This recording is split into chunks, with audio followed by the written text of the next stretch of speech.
यूहन्ना का प्रकाशित वाक्य 13वां अध्याय।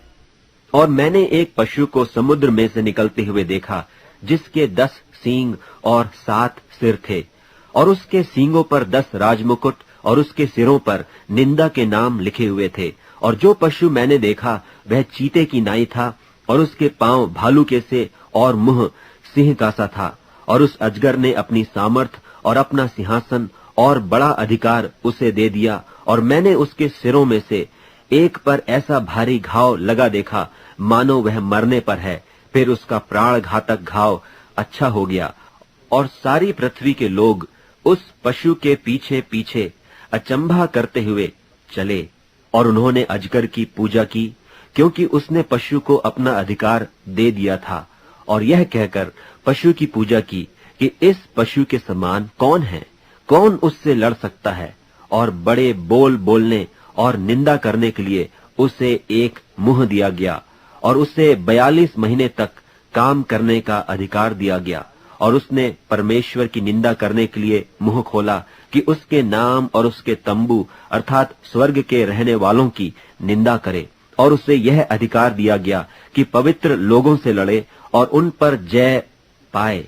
और उसे हर एक कुल और लोग और भाषा और जाति पर अधिकार दिया गया। और पृथ्वी के वे सब रहने वाले जिनके नाम उस मेमने की जीवन की पुस्तक में लिखे नहीं गए, जो जगत की उत्पत्ति के समय से घात हुआ है, उस पशु की पूजा करेंगे। जिसके कान हो वह सुने। जिसको कैद में पड़ना है वह कैद में पड़ेगा। जो तलवार से मारेगा अवश्य है कि वह तलवार से मारा जाएगा। पवित्र लोगों का धीरज और विश्वास इसी में है। फिर मैंने एक और पशु को पृथ्वी में से निकलते हुए देखा।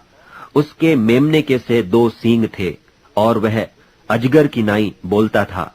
और यह उस पहले पशु का सारा अधिकार उसके सामने काम में लाता था, और पृथ्वी और उसके रहने वालों से उस पहले पशु की, जिसका प्राण घातक घाव अच्छा हो गया था, पूजा कराता था।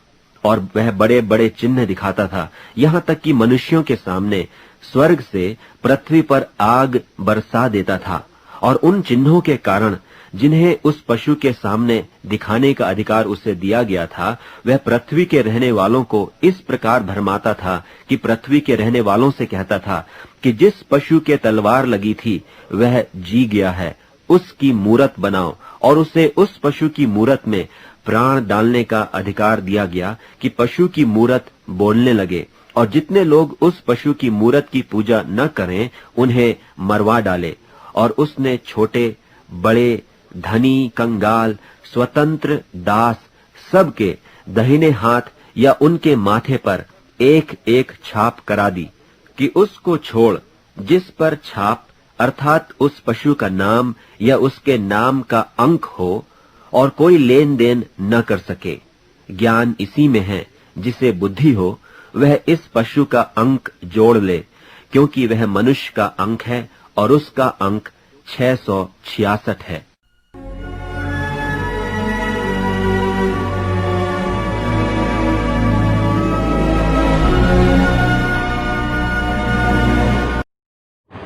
सबको जय मसीह की। आप सबको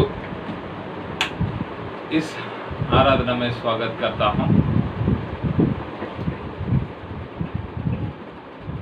आज प्रकाशित वाक्य में हम 13वां अध्याय को सुनने के लिए जा रहा है।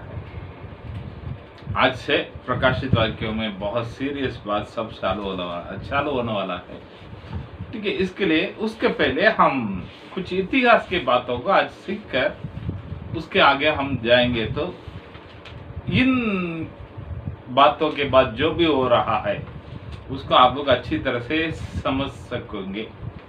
शायद ये सब क्यों पास्टर आज बता रहा करके आप लोग को लगेगा, लेकिन आगे जो भी सिखा जाएंगे इसके ऊपर आपको सिखाया जाएगा। इसलिए आज थोड़ा इतिहास के बातों को हम देखेंगे। हम बाबिलोन करके एक देश को देखता है बाइबल में। वो कहां पर देखता है करके बोलेगा तो उत्पत्ति में 11वां अध्याय से हम इस बातों को देखते हैं। 11वां अध्याय पे बाबेल करके एक जगह पर उन्होंने एक बहुत बड़ा बातों को करता है, क्या है कर हम देखेंगे। बाबिलोन बोले हाथ क्या है। उत्पत्ति में 11वां अध्याय में हम पढ़ेंगे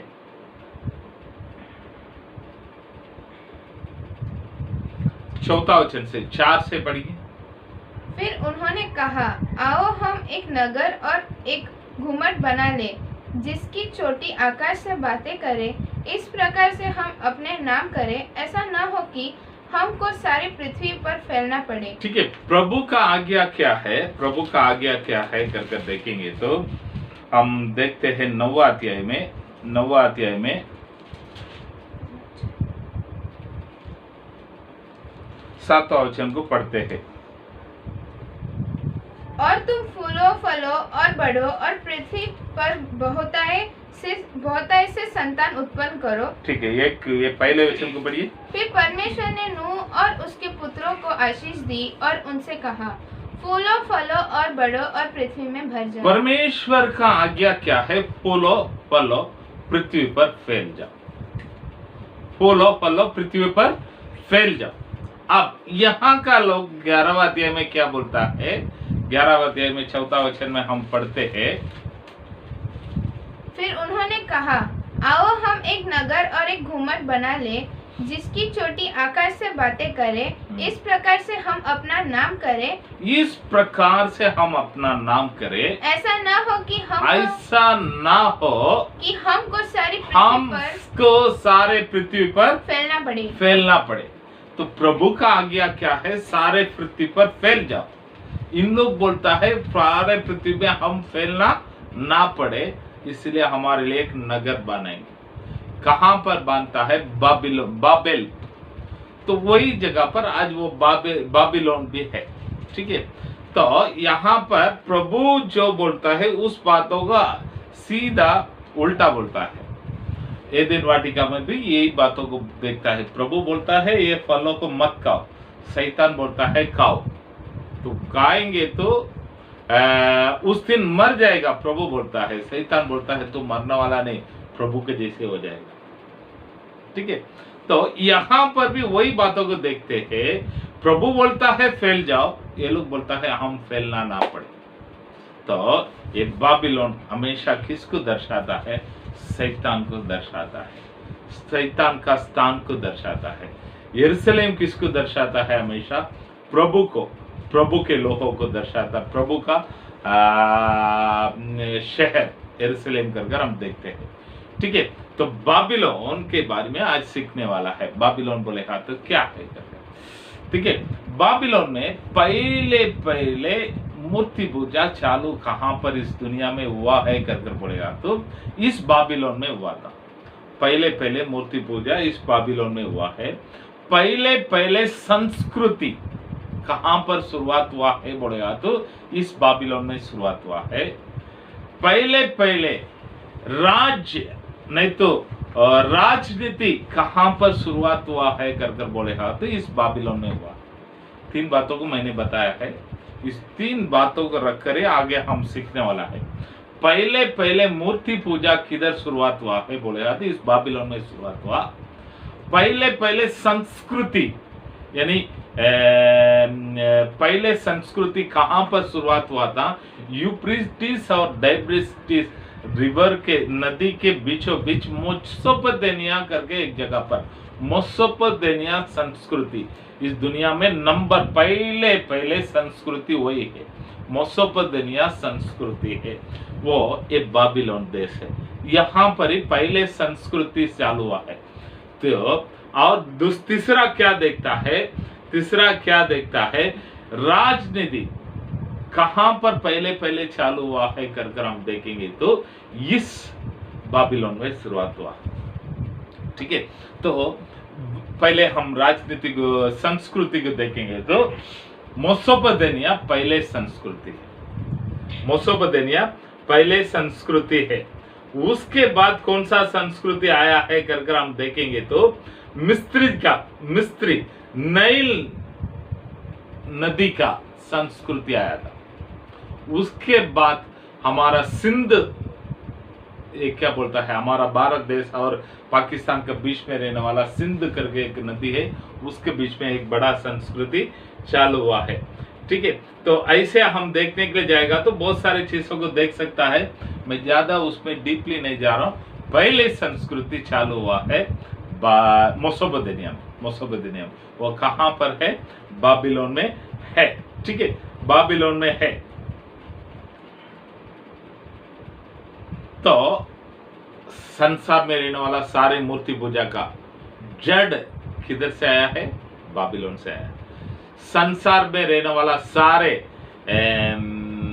राजनीति का जड़ कहां पर है? बाबिलोन में है। संसार में रहने वाला सारे संस्कृति का जड़ किधर है? बाबिलोन में है। ठीक है, तो एक एक करके हम सीखेंगे। हम बाइबल में देखते हैं, बाइबल में नहीं, इतिहास से देखते हैं। पहले साम्राज्य बोलेगा तो ये जो कौन है? गिलगामेश करके एक राजा का साम्राज्य। इतिहास में उसको कैसे हम पहचाना जाता है? गिलगामेश का मिस्त्री का राजा है करके, मिस्त्री का राजा है। मिस्त्री बोलेगा तो इजिप्ट, मिस्त्री देश का राजा है। वही पहले साम्राज्य करके हम बाइबल में नहीं, इतिहास के द्वारा सीखते हैं।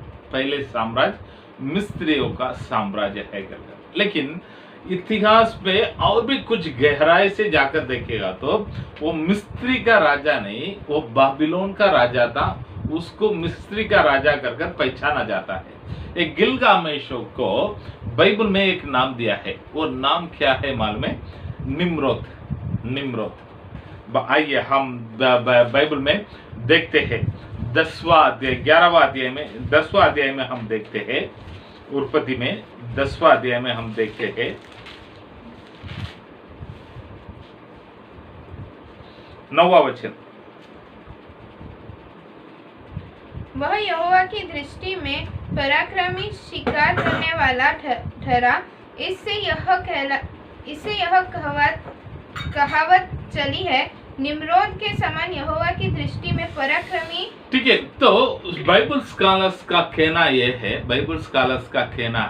है निम्रोद का सच्चाई नाम गिलगामेश। क्यों निम्रोद करके बोला गया है? वो बहुत बड़े पराक्रमी शिकारी, यानी शिकारी बोलेगा तो जंगल में जाकर जानवर को शिकार करने वाला नहीं, लोहों को शिकार करने वाला शिकारी। ये गिलगामेश, ये निम्रोती यहाँ पर बाबेल में लोहों को इकट्ठा कर इतना बड़ा इमारत को बनाया है। ये निम्रोद ने बनाया है। ठीक है, तो पहले साम्राज्य क्या है कर हम देखेंगे तो इस निम्रोद का साम्राज्य। उसके बाद असूर का साम्राज्य आया है। उसके बाद नेबुकदनेस्सर का बाबिलोन का साम्राज्य आया है। वो नेबुकदनेस्सर का बाबिलोन का साम्राज्य आया है। उसके बाद नेबुकदनेस्सर का लड़का बेलशत्सर का बाद मेदिय पर्शिया साम्राज्य आया था। उसके बाद मेदिय पर्शिया साम्राज्य आया था। उसके बाद यूनानी साम्राज्य आया है, ग्रीक साम्राज्य। तो महा अलेक्जेंडर को द्वारा है ये साम्राज्य आया है। महा अलेक्जेंडर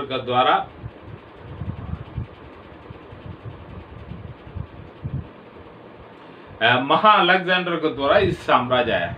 ठीक है, तो उसके बाद इस पूरे दुनिया को कोई भी अभी तक राज नहीं किया। अंग्रेज वाला राज किया है लेकिन पूरे दुनिया को राज नहीं किया। ठीक है, तो इसमें हम किसका साम्राज्य को थोड़ा देखने का है मन में। बाबिलोन का साम्राज्य और रोम के साम्राज्य, यूनानी के बाद रोम के साम्राज्य आया।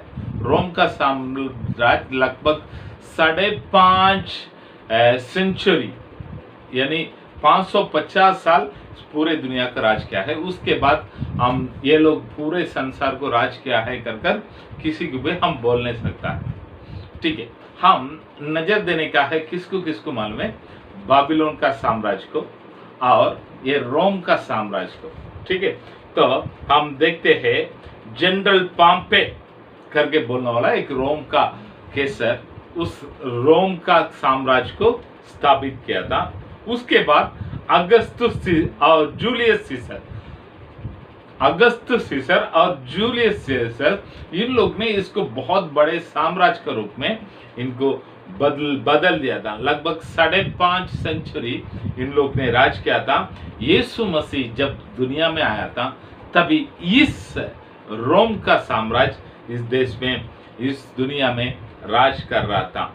ठीक है, उसके बाद ये रोम के लोग तुर्की का लोगों के द्वारा हराया गया है, मगर इस तुर्की का लोग पूरा संसार को पकड़ नहीं पाया है, उधर इधर उन लोग ने पकड़ लिया है। लेकिन एक बात जरूर है, इस रोम का साम्राज्य को हराया है इस तुर्की का लोग। ठीक है, तो सब लोग क्या सोचा था मालूम है, इस रोम का साम्राज्य खत्म हो गया, रोमियो का राज खत्म हो गया है करके सोचा था, लेकिन वो खत्म नहीं हुआ था, वो अंदर था। 1950 में विंस्टन चर्चिल करके बोलने वाला एक इंग्लैंड देश का प्रधानमंत्री ने एक बातों को उन्होंने बोला था, वी वांट यूनाइटेड यूरोप। उन्होंने एक शब्दों को रखा था, we need United States of Europe करके एक बातों को चाहिए करके उन्होंने वो जो छुप कर रहने वाला उस रोम का साम्राज्य को वापस बाहर निकालने के लिए पहले कदम उठाकर रखा हुआ व्यक्ति ये कौन है? ये जो विंस्टन चर्चिल। वो आप लोग बहुत लोग इनका नाम को पहचाना नहीं तो थोड़ा कृपा कर गूगल में सर्च करके देखिए, बहुत फेमस व्यक्ति है। ठीक है, इस बाबिलोन का लोगों का एक आदत रहता है, क्या है मालूम है? उन लोग कभी भी हमेशा क्या करता है मालूम है, किधर भी राज करने के लिए जाएगा तो उनके धर्म को अंदर लेके आने में उन लोग एकदम नंबर 1 रहता है। दूसरा है, उन लोगों को नाम को बदलने के लिए माहिर लोग रहता है। उदाहरण के लिए मैं बताता हूं, अपना दानियल का भविष्यवाणी की किताब में आइए आप लोग। दानियल का भविष्यवाणी की किताब में हम सबको मालूम है, फिर भी आप लोग को मैं निकाल कर दिखाता हूं क्या क्या है, कैसे कैसे हो रहा है, आप लोग ताकि अच्छी तरह से समझेंगे।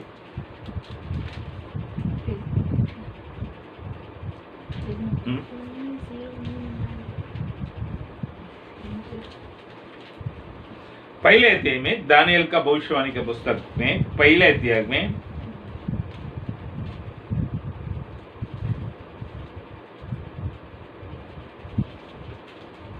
3 वचन से पढ़ी। तब उस राजा ने अपने खोजों के प्रधान अशापंज को आज्ञा दी कि इस्राएली राजपुत्रों और प्रतिष्ठा पुत्रों में से ऐसे कोई जवानों को ला जो निर्दोष, सुंदर और सब प्रकार की बुद्धि में प्रवीण और ज्ञान में निपुण और विद्वान और राजमंदिर में हाजिर रहने के योग्य हो। और उन्होंने कसीदियों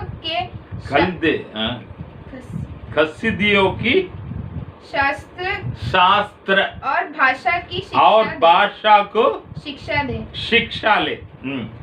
राजा ने आज्ञा दी कि उसके भोजन और पानी के दाख मधु में से उन्हें प्रतिदिन खाने पीने को दिया जाए। ठीक है, तो पहले बात को ये लोग किधर से लेके पकड़ के पूरे संसार को ये बाबिलोन का राजा नेबुकदनेस्सर राज कर रहा है। अभी उनके लिए अच्छी तरह से अच्छा ईमानदार लोग चाहिए, उनके साथ रहकर पूरे दुनिया को राज करने के लिए। इनके पास जितने लोग थे सबको उधर इधर भेज दिया है। तब अभी राजा को बताया गया है ये यहूदी लोग बहुत बुद्धिमान लोग, दिखने में बहुत सुंदर है, वो लोग अच्छे लोग हैं, प्रभु को भय मानने वाला है करके बताया। तो ठीक है, उधर जाकर अच्छा लड़का लोग सबको पकड़ कर लेके आओ। लेके आकर उनको क्या करना चाहिए? 4 वचन को पढ़िए। और उन्हें कसदियों को, यानी इस बाबिलोन लोगों का शास्त्र और भाषा शास्त्र और भाषा को सिखाओ, उनके धर्म के बारे में सिखाओ, उनके सारे चीजों को पहले उनको सिखाओ। तो देखिए, ये बाबिलोन का लोग कोई भी धर्म को मानना दो ना, कर नहीं, कोई भाषा को बोलना दो ना, ये नहीं, वो सब हमारे पास काम करने वाला हमारा धर्म का होना चाहिए, हमारा शास्त्र का होना चाहिए, हमारा पूरा कल्चर को उन्होंने सिखाया हुआ रहना चाहिए, हमारा भाषा का रहना चाहिए। तो ये सारे बातों में वो लोग बराबर क्लियर था। तो पहले उन लोगों को उनके भाषा को सिखाया गया, उनके धर्म के बारे में सिखाया गया, उनके कल्चर को सिखाया गया, उनके खाना का जैसा वो लोग खाना खाना चाहिए करके सिखाया गया।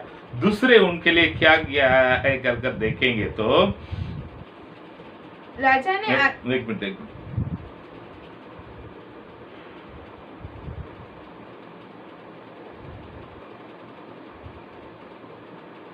हाँ, एक मिनट है, पैर मात्र देंगे।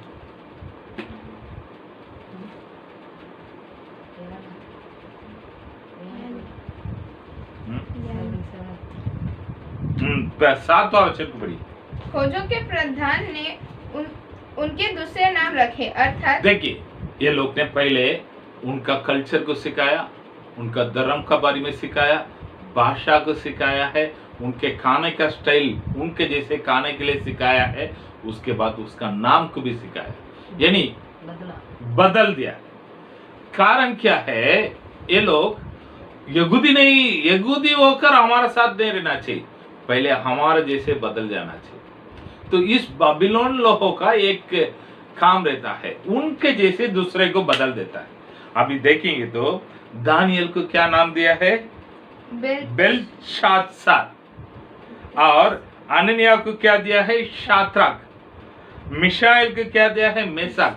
तो ऐसे सबका नाम को बदल दिया।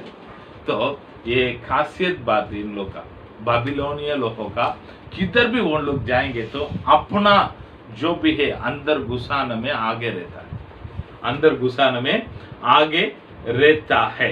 देखेंगे तो उन लोग का, हमारा भारत का नियम किधर से आया है? आप लोग को कितने लोग को मालूम है?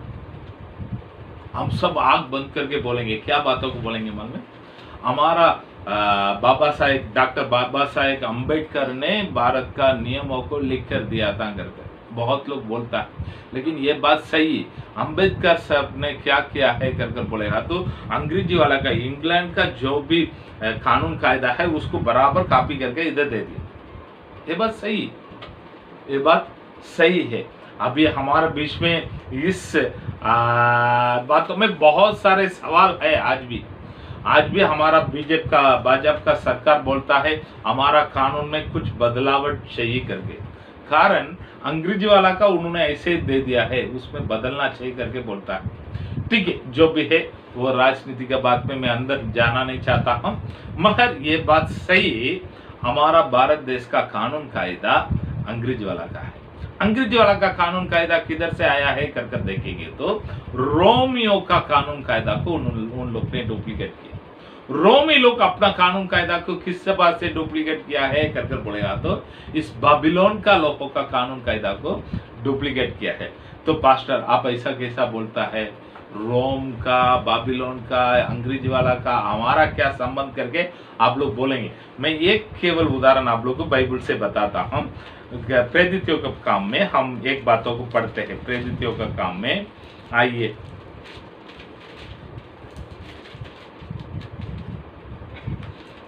बाईसवां अध्याय में, प्रेरितों का काम में 22वां अध्याय में, 22 नहीं,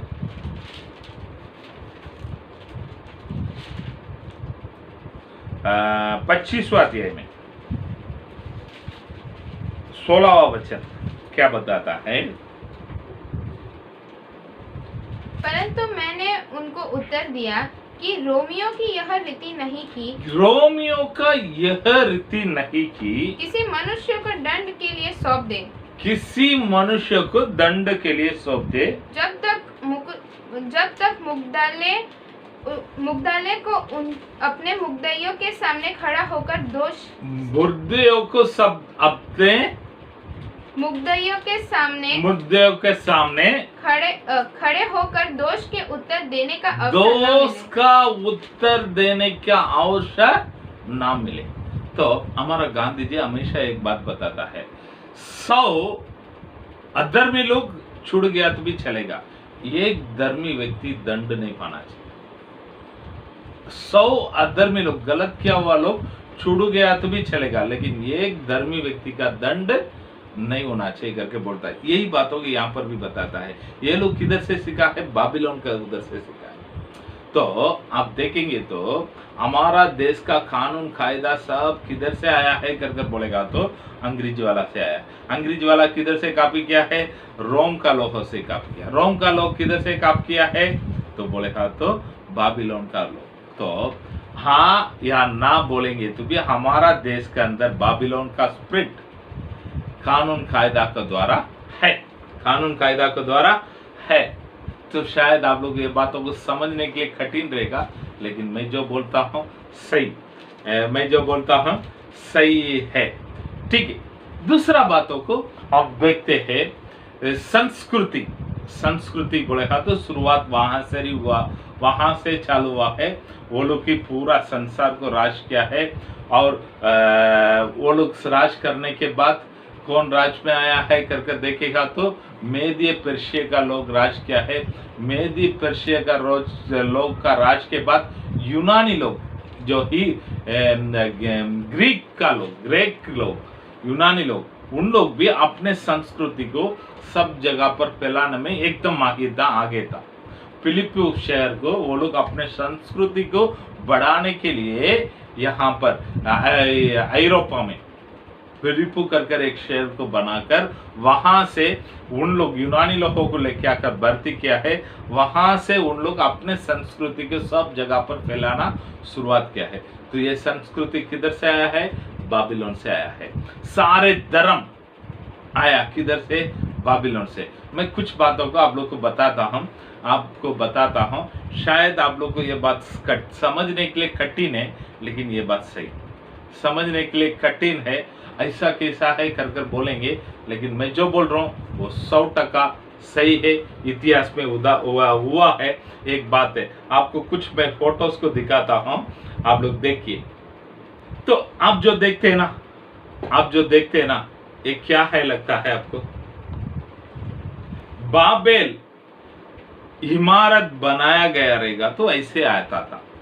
पास्टर ये तो कोई किसी का कल्पना का कहानी करके बोलेंगे, लेकिन जो आर्कियोलॉजिस्ट करके इंग्लिश में बोलता है, आर्कियोलॉजिस्ट बोलेगा तो इस पृथ्वी के नीचे खोद कर क्या है, पुराना लोगों का क्या है, उनका घर कैसा है, उनका रहन सहन कैसा है कर जांच करने वाला लोग, आर्कियोलॉजिस्ट, उन लोग जांच कर ये जो बाबेल का इमारत तो 3 लाख स्क्वायर मीटर का बड़ा इमारत, वापस मैं बताता हूं, 3 लाख स्क्वायर मीटर का बहुत ही बड़ा इमारत। एक फ्लोर का ऊंचाई 77 फुट का था, 77 फुट का था। ऐसे उन लोग ने 11 फ्लोर को बनाया है। ऊपर 12वां फ्लोर में एक मंदिर को बनाया था। वही पहले मूर्ति पूजा का स्थान था। अगर देखिए ये उन लोग का प्लानिंग ऐसा था, ये ऐसा वो इमारत के ऊपर ऐसा गार्डन्स वगैरह सब बनाने का करके, तो उसका नक्शा ये मिला तो उसको रखकर उन लोग ने बताया गया है। तो बाबिलोन में हम देखता है नेबुकदनेस्सर ने बनाया हुआ हैंगिंग गार्डन, आज तक हम इतिहास में पढ़ता है। तो वो सबका शुरुआत यहाँ से हुआ था, बाबेल इमारत में, वो बिल्डिंग से हुआ था। ठीक है, तो इन्होंने ये आप देखते हैं ना, ये आप देखते हैं ना, इसका फोटो आपके ही जगह पर आप देखा रहेगा। इसका नाम क्या है मालूम है? सेमीरामिस। इस सेमीरामिस कौन का मालूम है?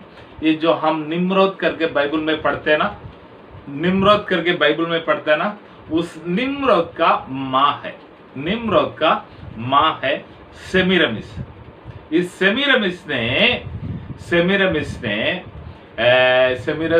ने निम्रोद को जन्म लिया है। उसके बाद उसका निम्रोद का पापा जो गिलगामेश, उनका पापा जल्दी मर गया, तो ये बहुत देखने में सुंदर था। गिलगामेश, निम्रोद सेमीरामिस अपना खुद के माँ को शादी किया था, खुद के माँ को, क्योंकि वो दिखने में बहुत ही सुंदर था, इसके लिए उसके खुद के माँ को शादी किया था। शादी कर कुछ दिनों में ये सब बनाया है, लेकिन निम्रोद का बच्चा नहीं हुआ था। निम्रोद कुछ दिनों में मर गया है। मरने के बाद इस सेमीरामिस ने एक दूसरा किसी के साथ, उस निम्रोद के किसी के साथ उन्होंने व्यभिचार कर एक बच्चे पेट पे हो गया, तो उन्होंने एक अनाउंसमेंट कर दिया है। मैं एक दिन यहाँ पर गया था, किधर, निम्रोद के कब्रिस्तान के बाजू में गया था, तब ऊपर से परमेश्वर उतर कर आया है, वो मेरे साथ था, इसके वजह से मेरे पेट पे बच्चा हुआ है कर एक झूठ बोलकर उन्होंने उस समय राज किया। तो उन्होंने इस बातों को सबको यकीन करने के लिए रख दिया, तो उनके लिए एक लड़का पैदा हुआ है, उसको नाम दिया है तम्मुस करके नाम दिया। तो भी सेमीरामिस क्या बोलती थी, निम्रोद वापस मेरा पेट में उस परमेश्वर ने दे दिया है, ये बच्चे परमेश्वर का बच्चा है कर अनाउंसमेंट कर दिया है। तो इन दोनों का, ये बच्चे को हाथ में रखे हुए इन्होंने एक मूर्ति को बनाकर 12वां फ्लोर में रख दिया था। यानी सेमीरामिस पड़ेगा तो क्यून ऑफ द हेवन, यानी स्वर्ग की रानी है सेमीरामिस, नहीं तो मदर ऑफ गॉड, सारे परमेश्वर का माँ है कर इन्होंने उनको अपने आप को स्थापित कर दिया है। तो उसके बाद हम देखेंगे तो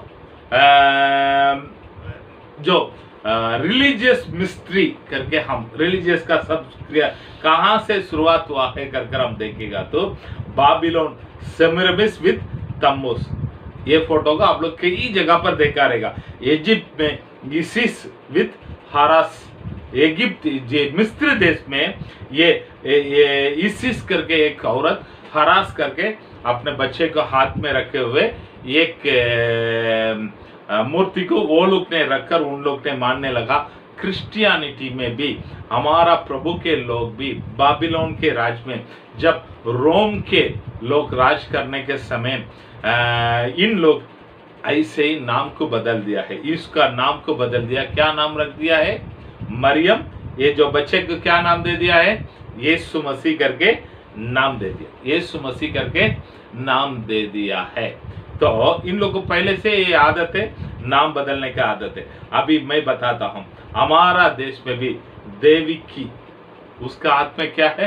कृष्णा। बच्चे को रखकर आप लोग मूर्ति को देखा होगा, इसी से। ये तो मिस्त्री देश का परमेश्वर ये है, देवी है, उसका हाथ में हरस, और ये सेमीरामिस, यही पहले सारे का जड़ है, उसका लड़का तम्मुस। ये हम देखते हैं तिब्बत का है सिंगमो, वो भी एक बच्चे को रखकर उन लोग भी एक परमेश्वर है। ये है चीन का है कौन जिन, ये है मरियम और यीशु मसीह है। ठीक है, तो ऐसा ये लिंगम को आप लोग सब जगह पर देखा रहेगा। हमारा देश में बहुत फेमस ये है मूर्ति है। तो ये किधर से शुरुआत हुआ है मालूम है? ये भी बाबिलोन का, ये किसका चिन्ह है मालूम है? ये वो निम्रोद का चिन्ह है, निम्रोद का चिन्ह है। यही आज हमारा देश में भी किधर तालाब में ये जरूर रहता है, तालाब में बहुत जरूरी रहता है। ठीक है, तो ये सब कहां से शुरुआत होकर आता है कर बोलेगा तो बाबिलोन से शुरुआत होकर सारे धर्म आया है। शायद आप लोग सोचा रहेगा ये किधर से आया, ये तो हमारा भारत देश में हम तो ऐसा कहानी सुनाता, वैसा कहानी सुनाता, वो था ये था कर। ठीक है, तो ये सब बात कहां से शुरुआत होकर आया बोलेगा तो सारे चीज का जड़ किधर से है, इस बाबिलोन देश के, इस बाबिलोन देश से है। ठीक है, और भी बहुत सारे बातों को बोल सकता है, खोलकर बोलने करेगा तो बहुत सारे बातों को बोल सकता है, लेकिन हम यहाँ पर बोल नहीं पाता है। ठीक है, कभी मौका मिलेगा तो मैं आप लोग को एकदम अच्छी तरह से ये सारे बातों को मैं बताता हूँ।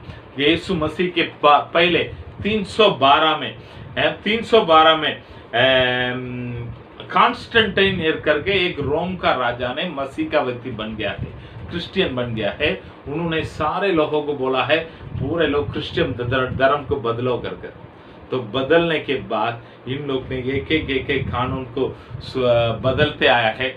431 में इस सेमिरामिस का मूर्ति को, सेमिरामिस नाम को हटाकर उन लोग मरियम करके रख दिया है।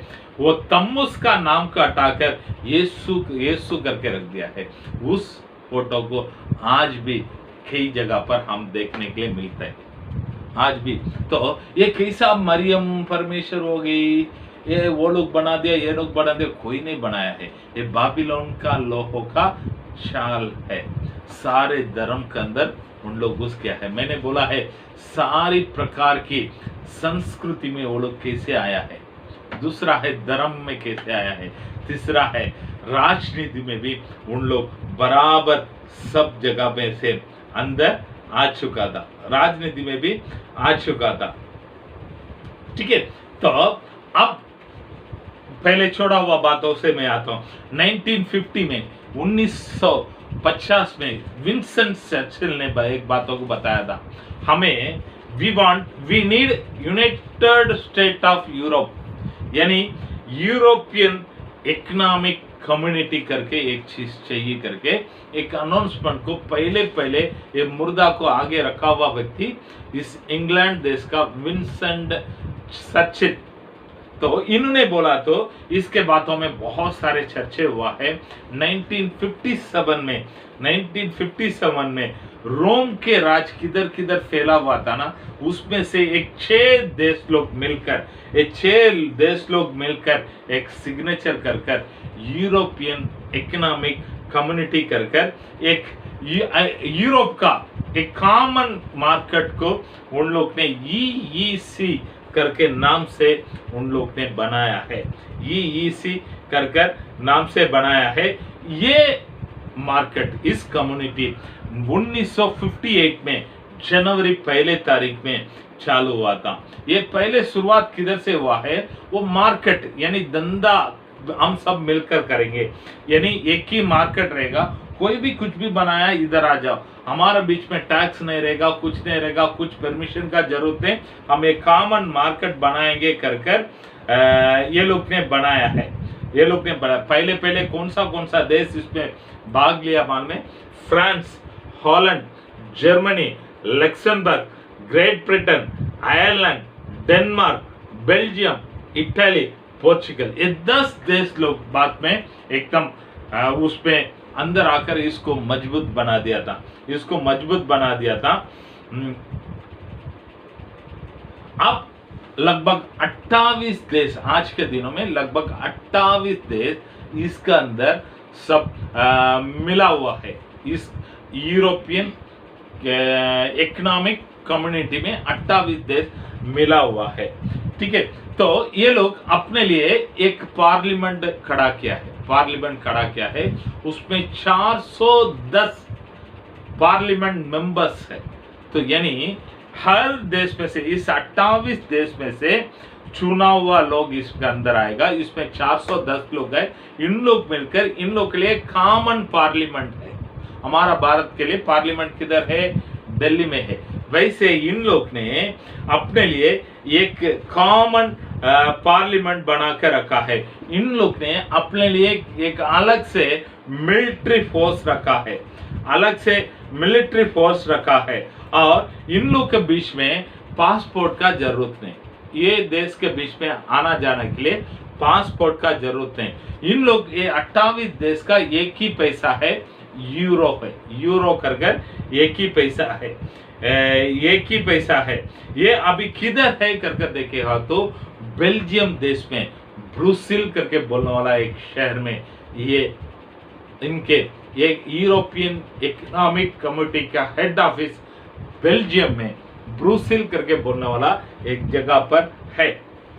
और यहाँ पर ये ब्रुसेल से वर्ल्ड बैंक करके आप लोग सुना रहेगा, वर्ल्ड बैंक। और ये सब इन लोग का साथ एकदम करीब रिश्ता का साथ है, करीब रिश्ता का साथ है। तो आप लोग समझ लेने का है, हम बाइबल में देखा हुआ बात सब अभी पूरा होते आ रहा है, पूरा होते आ रहा है। हम देखते हैं दानियल का किताब में, दानियल का किताब में एक नेबूखदनेस्सर ने एक सपना को देखा था। नेबूखदनेस्सर ने एक सपना को देखा था। कौन सा सपना को देखा था?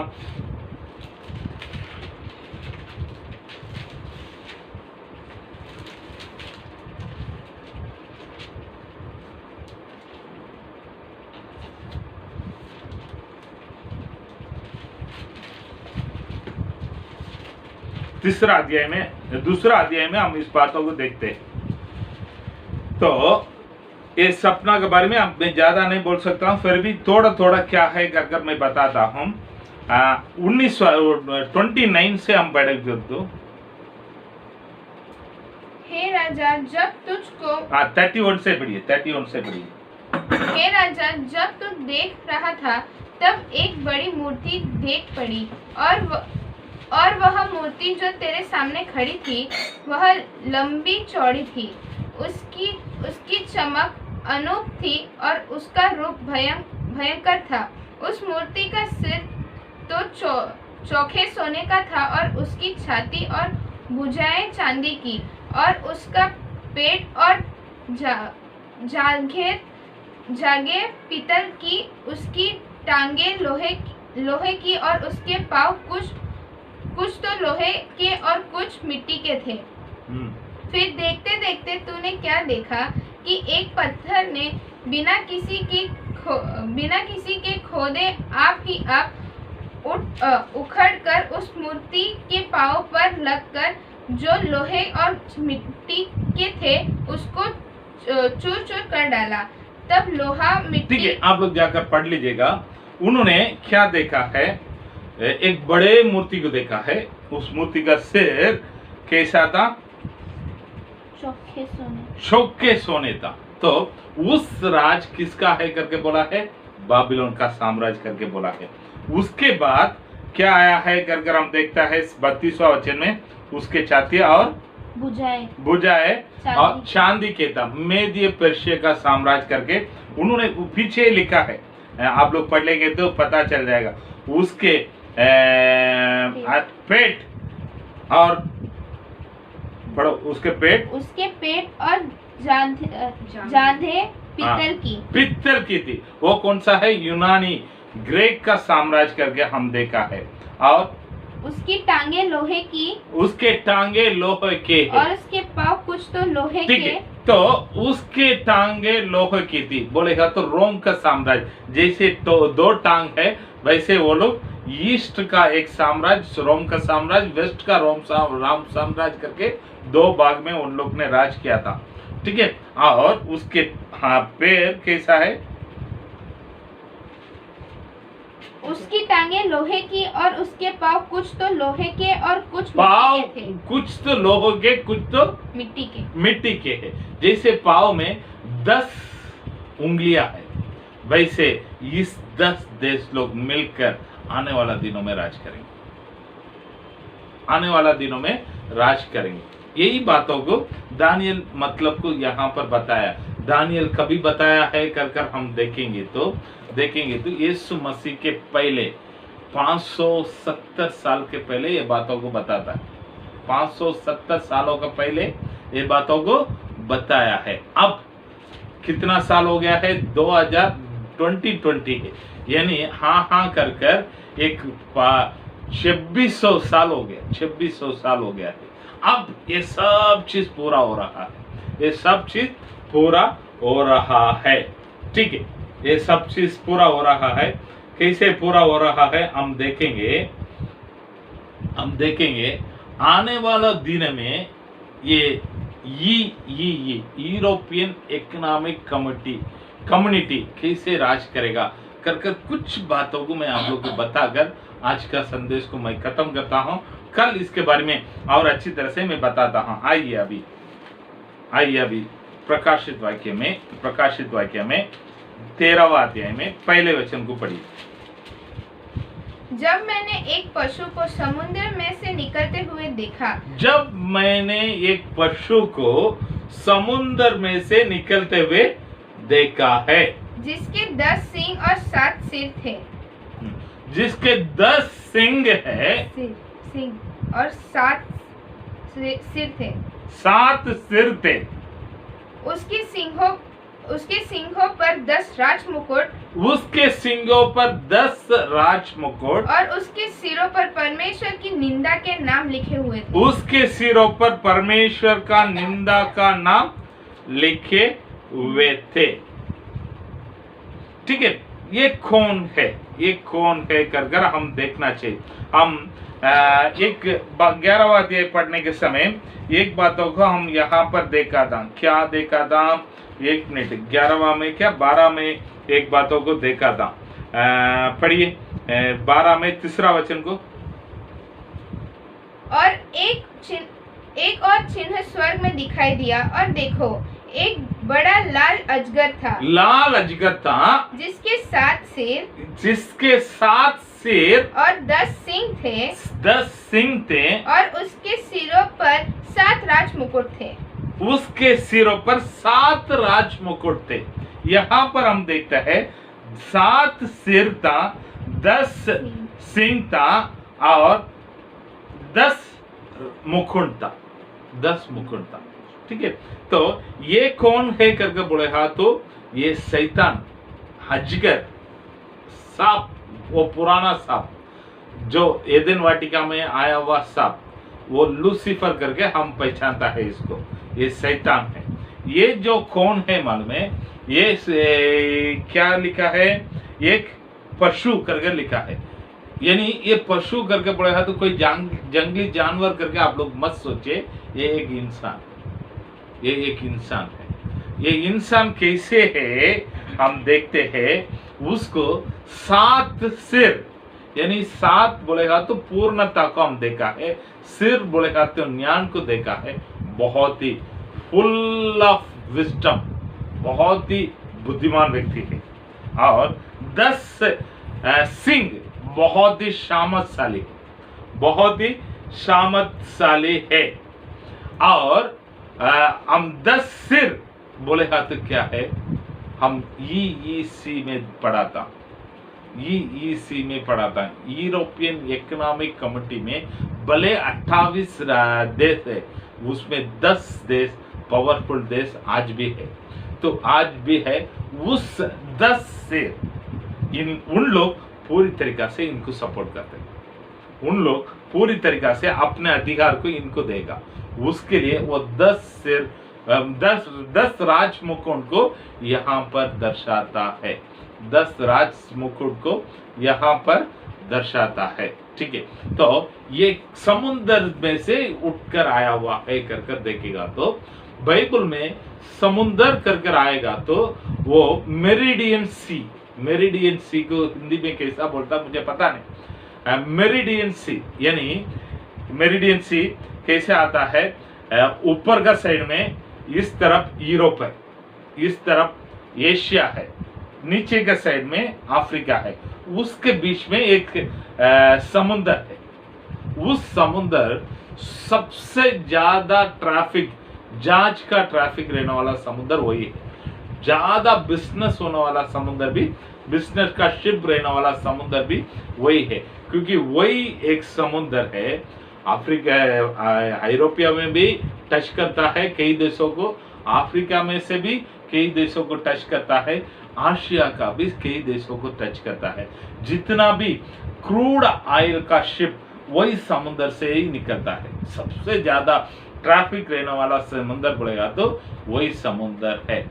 तो उस समुद्र से निकलेगा बोलेगा तो हमेशा बाइबल में एक बातों को बताता है। पढ़िए 17वां अध्याय में प्रकाशित वाक्य में 17वां अध्याय में 15 वचन पढ़ी। फिर उसने मुझसे कहा, जो पानी तूने देखा, जिन पर वेश्या बैठा है, वे तो लोग और भीड़ और जातियों और लोग और भीड़ और जाति है। पानी हमेशा बहुत लोगों को दर्शाता है, ठीक है। तो इस समुद्र कहां पर है? आसिया में है, यूरोप में है, यूरोपिया में है और अफ्रीका में भी है। तो ये ईईसी का ऐसा एक व्यक्ति उसका लीडर बनेगा। आसिया का भी संबंध का रहेगा, अफ्रीका का भी संबंध का रहेगा और यूरोप का भी संबंध का रहेगा। हम एक व्यक्ति को हम सब पहचानता है, कौन है? Barack Obama.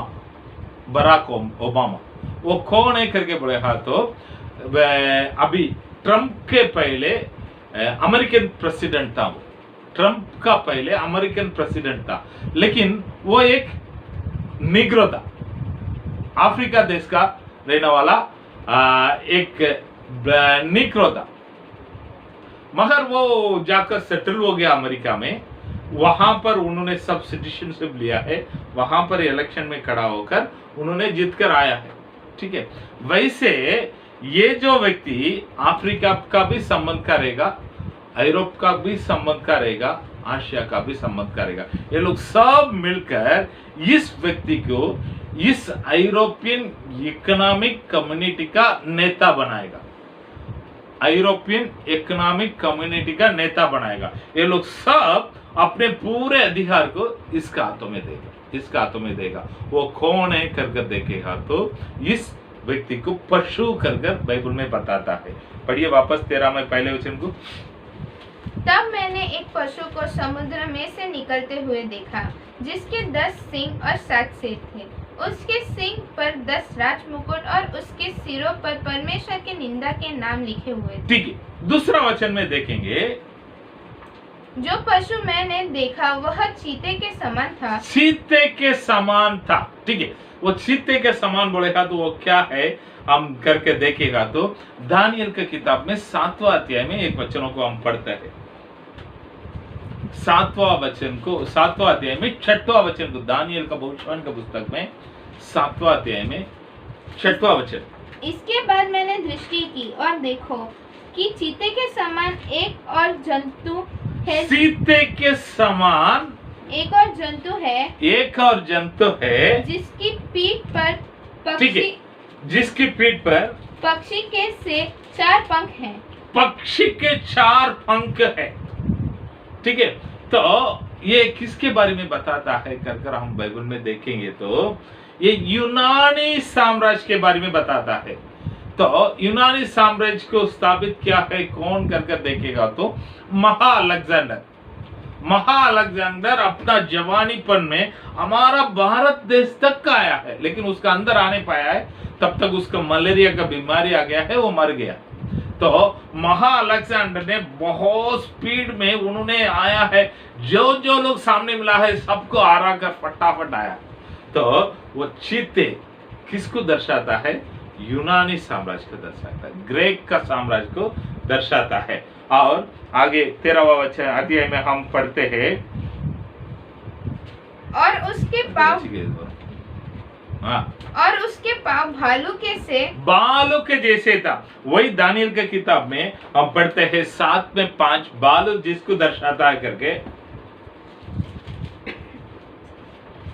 फिर मैंने एक और जंतु देखा जो रीछ के समान था और एक पंजर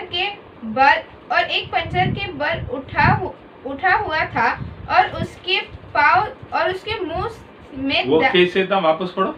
फिर मैंने एक और जंतु देखा जो रीछ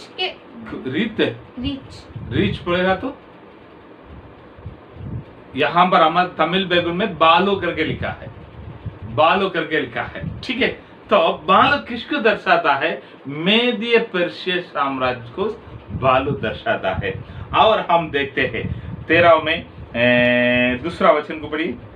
और मुंह सिंह का सा था। वो सिंह जैसे था। सिंह किसको दर्शाता है करके दानियल में 7-4 में पढ़ते हैं। पहला जंतु सिंह के समान था और उसके पंख उकाब के से थे।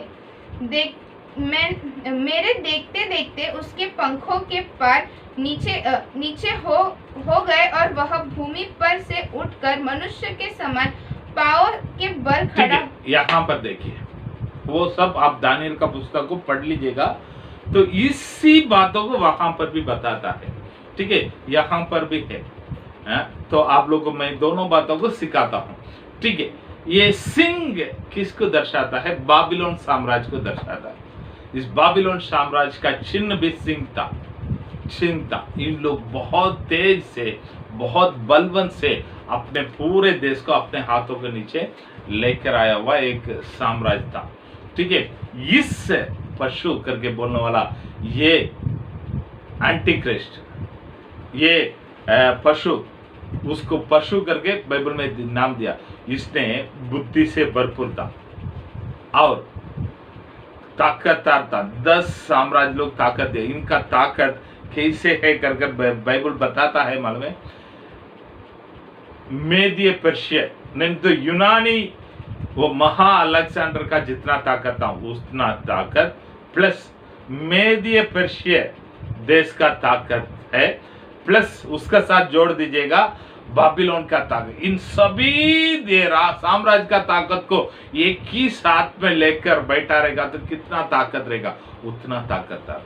वो भी नहीं चाहिए, बस नहीं होगा करके शैतान भी अपने सारे सामर्थ्य इसको देकर, तो एकदम बलवंत व्यक्ति, एकदम बुद्धिमान व्यक्ति, एकदम जो भी चाहता है वो करने के लिए तैयार रहने वाला एक व्यक्ति है, ये व्यक्ति है, ठीक है। आज के लिए इतना मेरे लिए काफी है, आप लोग के लिए काफी है करके समझ रहा हूँ। तो इस बाबिलोन देश के बारे में आप लोग दानियल का 7वां अध्याय को थोड़ा पढ़िए और 13वां अध्याय को थोड़ा पढ़कर देखिए आगे क्या क्या है।